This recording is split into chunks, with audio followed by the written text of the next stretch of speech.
You know, I've been watching basketball for a good amount of time now, and no comparison as a Miami Heat fan myself has pissed me off more than the comparisons between Dwyane Wade and James Harden.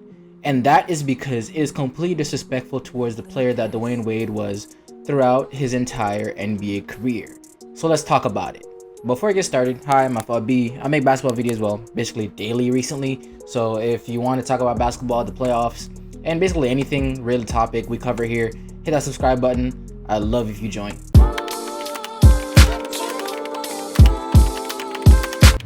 Now, if you're talking about some of the greatest offensive superstars to ever touch a basketball, you can't do that without talking about James Harden. 10-time All-Star, 3-time scoring champ, 7-time All-NBA player, and an MVP of the league, a 6th Man of the Year of the NBA, and a top 75 player of all time. But that's simply just who he is.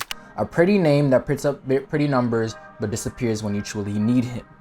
James Harden is a player that has all the talent in the world, all the accolades in the world from the regular season to prove it, but none of the postseason success to ever back up any of what he's achieved throughout his career in the regular season. And if you talk about his regular season versus playoff averages throughout his entire NBA career, of course you're going to see a couple of drop-offs here and there from the points to his efficiency, but you can say that about a lot of players. You can even say that about Kevin Durant.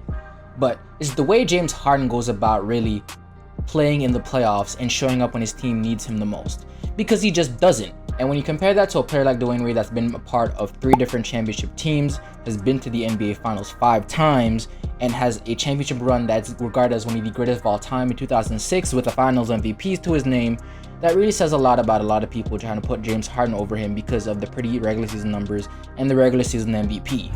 And while you may use the excuse that James Harden peaked around the same time the Golden State Dynasty reared its ugly head, you still can't use it as an excuse, because a lot of these disappearing acts are just that egregious, like 2017 against the San Antonio Spurs in a series where, to be honest, while you're going against a great perimeter defender in Kawhi, the amount you dropped off in the entire series is very damn alarming.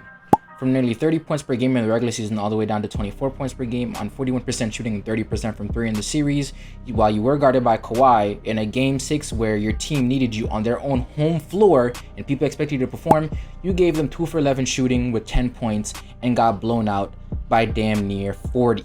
Or in 2018, where you guys got Chris Paul, you got the second star that can help you win, you had Golden State right against the ropes in a Game 7, even though Chris Paul got injured. Your team was very much in that last game, and then you led one of his most historical collapses ever by missing 27 straight threes. 2019, again, Golden State without Kevin Durant for a couple of those games. You had a ripe opportunity to beat that team, and you had Golden State right against the ropes, and then Steph Curry goes off for 33 in the second half, and you have nothing to match that. And I won't bring up his first NBA Finals series because one, he was a 6th man, and 2, he was very young in OKC. But then you look at this series versus Philly. I won't even use Brooklyn series last year against the Bucks because yes, he had that hamstring injury. But these series against the Miami Heat in these NBA playoffs was absolutely atrocious. 18 points per game, 7 assists. What's supposed to be one of the greatest scorers and one of the better playmakers to ever touch a basketball couldn't even give you any of that production. And then in a game, 6 that they needed you the most, you gave them 4 for 11 shooting and then only attempted 2 shots in the second half. They traded you for Ben Simmons, somebody that did the same thing the year before, because they at least expect you to be able to shoot and create offense. You didn't even do that in the second half. He has this continued reputation of giving up on teams when they need him most, or sometimes look like he does it on purpose because he's throwing a hissy fit because it's not in a situation that he likes. Then he forces his way out of a certain situation, leaves the team to crumble and crash and burn, and then goes to the next team and ruins it or tries to force them to bend to his will and not give them the production they need to actually be a championship roster. And so far, this continuation of basically not giving effort when you need him most has led to multiple coaches being fired, has led to multiple teammates being alienated by him, and so recently being called out by his recent teammate in Joel Embiid, saying that we thought we were going to get the Houston James Harden. We told him to be more aggressive. Joel, how much more do you think you needed from James Harden? You know, when you look at his points output and whatever. I mean, I don't know. I think he's been, obviously, I'm sure, you know, since we got him, everybody expected the Houston James Harden, but that's not who he is anymore. He's more of a playmaker. I thought, you know, at times, you know, could have been, as all of us, could have been more aggressive, all of us.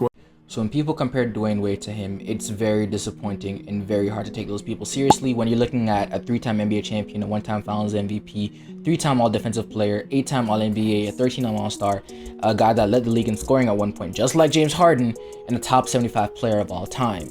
Somebody that's shown up for his team multiple times on multiple occasions when they do need him most. And I'm not saying that Dwyane Wade is perfect. He has moments where he's shown up less than small in his entire NBA career, but that does not trump the absolute great performance he's given his team whenever they do need him. And guess what? In an elimination game, when Dwyane Wade is back against the ropes, if he plays bad, it won't be because he didn't go out shooting. He didn't give up on his team. He tries every single time he's out there on the court.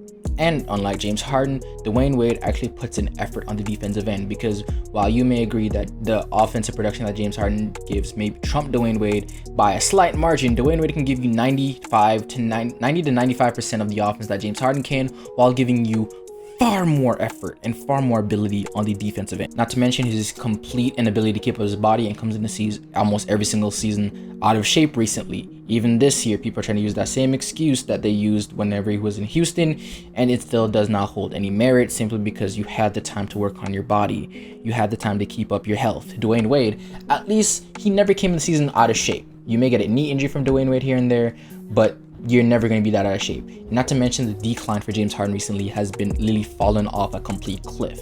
How do you go from being regarded last season as a top 10 player in the NBA, or some may even say top 7, to now not even being in the top 20 in a lot of lists? That's really hard pill to swallow. So I think we can close the chapter on this book of James Harden's career, and I think we need to start comparing him to people that actually are in his category. He's not in those the top 5 shooting guards of all time. He's not in those upper echelon. That category is saved for Michael Jordan, Kobe Bryant, Dwyane Wade, Allen Iverson, and Jerry West. And then I think you need to start comparing James Harden to the people that are actually in his category. And this may sound disrespectful to the players that I'm about to mention, but that's simply just James Harden is still a transcendent offensive talent, so he still has to be in that category. And those are the guys like Joe Dumars, Reggie Miller, Clyde Drexler. Those are the guys that James Harden should be compared to, not the guys that actually prove that they can win. So for anybody that came in here looking for an actual debate and just listen to me slander James Harden for a good, 6-8 minutes, yeah, I'm that mad at it. With that being said, let me know what you guys think of the comments down below. Do you think James Harden should be compared to Dwyane Wade? I'll block you immediately. With that being said, this is FLB, that's my time, and I'm out.